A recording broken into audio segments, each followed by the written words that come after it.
রায়পুর গ্রামের ছোট্ট একটি দরিদ্র পরিবারের মেয়ে ছিল রূপমতী। সে দেখতে ছিল ভীষণ সুন্দরী। সবাই তাকে দেখে বলতো, গরিবের ঘরে পূর্ণিমার চাঁদ। দরিদ্র ঘরের মেয়ে হওয়া সত্ত্বেও তাকে বিয়ে করার জন্য জমিদারের পুত্ররা লাইন লাগাতো। কি ব্যাপার গিন্নি, মেয়েটা কোথায় গিয়েছে? সারাদিন তো বাড়িতে দেখলাম না মেয়েটাকে। তোমার মেয়ে কি আর বাড়িতে থাকে? দেখো, সারা গ্রাম ঘুরে বেড়াচ্ছে গিয়ে। মেয়েটাকে নিয়ে আর পারি না।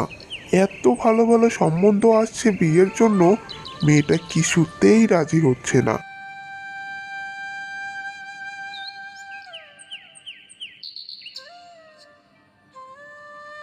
এই তো মা রূপমতী, রোজ তো কত ভালো ভালো সম্বন্ধ আসে, যে কোনো একটাতে রাজি হলে আমরা তোকে বিয়ে দিতে চাই। তোর কি একটা সম্বন্ধ মনের মতো হচ্ছে না মা? এত ভালো ভালো সম্বন্ধ ফিরিয়ে দিলে পরে দেখবি তোর জন্য ভালো পাত্র খুঁজেই পাবো না। এই তুমি কি বলছো বাবা? আমার জন্য তুমি ভালো সম্বন্ধ পাবে না? এ আবার হয় নাকি? যেখানে আমার জন্য এত পাত্রপক্ষ লাইন দিচ্ছে, ভবিষ্যতে তা দিবে না, এ তুমি ভাবলে কি করে? আশেপাশে কয়েক গ্রামে কি আমার মতো সুন্দরী মেয়ে আছে নাকি? এমন রূপের বড়াই করিস না মা। রূপ তো আর চিরস্থায়ী নয়। তাই আমরা চাইছি তোর এই রূপ থাকতে থাকতে ভালো একটা পাত্রের সাথে তোর বিয়ে দিতে। রূপ থাকবে না মানে? এ তুমি কি বলছো মা? আমার রূপ কোনোদিনও নষ্ট হবে না, আমি নষ্ট হতেই দিব না। এ কথা বলে রূপমতী বাড়ি থেকে বের হয়ে যায়।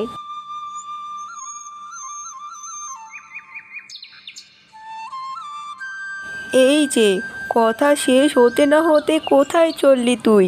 দুপুরের খাবারটা তো খেয়ে যা। দেখেছো তোমার মেয়ের কাণ্ডটা? দেখেছো তুমি? বিয়ের কথা বললেই মহারানী গোসা হয়ে যায়। তুমি এত চিন্তা করো না রূপমতির মা, আসলে মেয়ের বয়সখানা এখনো কম, তাই এখন এসব বলছে। কয়েকদিন যেতে দাও, তারপর ওর নিজের ভুল নিজেই বুঝতে পারবে। তাই যেন হয় গো, তাই যেন হয়। নয়তো এই মেয়েকে বিয়ে দেওয়া নিয়ে আমাদের মহা বিপদে পড়তে হবে।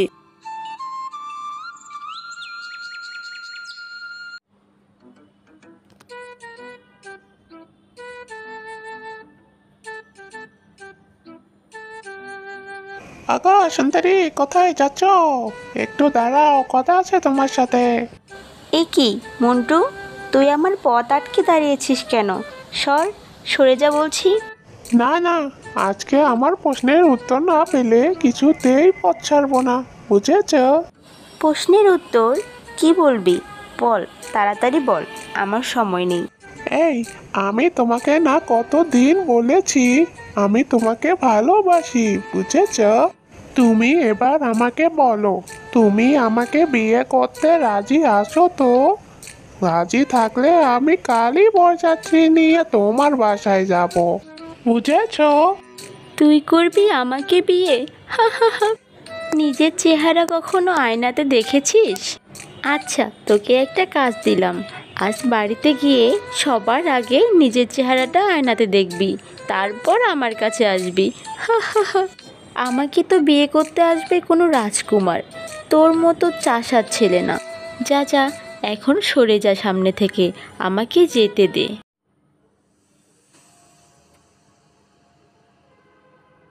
তোমার এই রূপের অহংকার চিরদিন থাকবে না।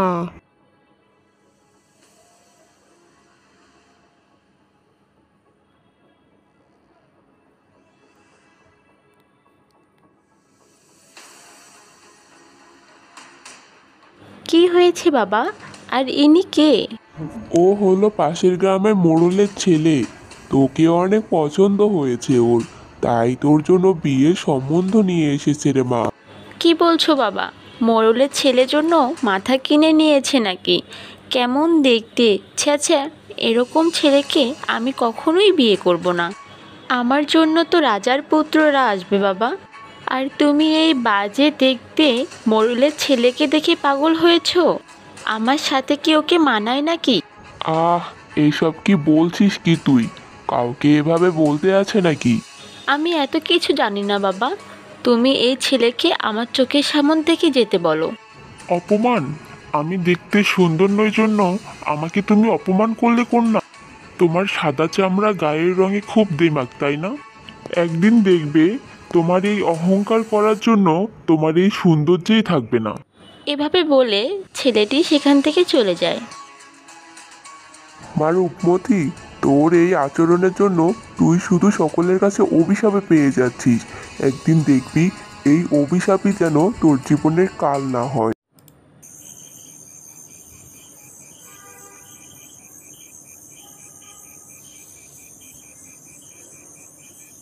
রূপমতি, রূপমতি, শুনছিস আমার কথা? তুই আরো সুন্দরী হতে চাস, তাই না?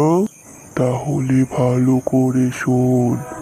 নদীর পাড়ে যে বড় আম গাছটা রয়েছে, ওই আম গাছ থেকে যদি পূর্ণিমার রাতে তুই একটা আম খাস, তাহলে তুই আরো সুন্দরী হয়ে যাবি।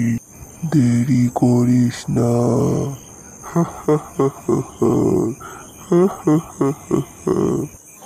এ কি, এটা কি আমার স্বপ্ন ছিল?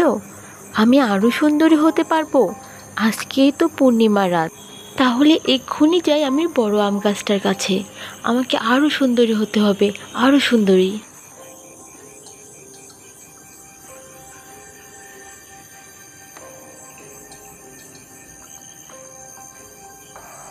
এই তো, এই সেই আম গাছ। লোকটার কথা মতো যদি আমি এই গাছের আম খেতে পারি, তাহলে আমি আরও অধিক সুন্দরী হতে পারবো। চাই তাড়াতাড়ি একটা আম পেড়ে নেই। দেরি না করে তাড়াতাড়ি আমটা খেয়ে নেই।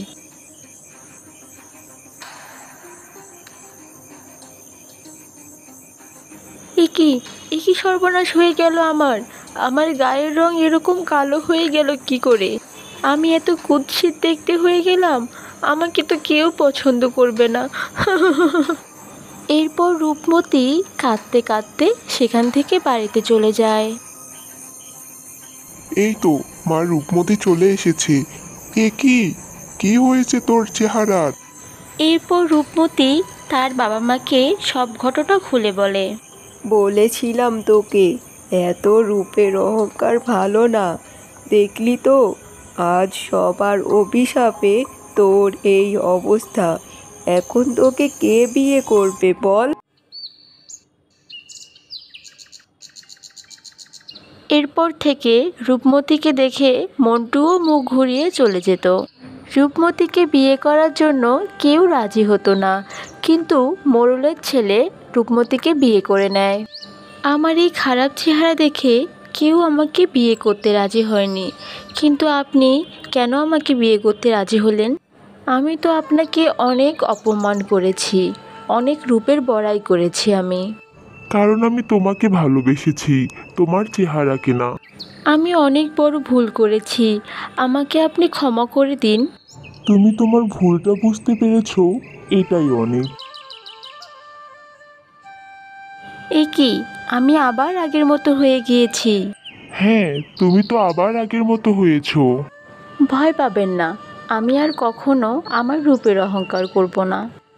এরপর রূপমতি আর মোড়ল পুত্র সুখে শান্তিতে সংসার করতে থাকে।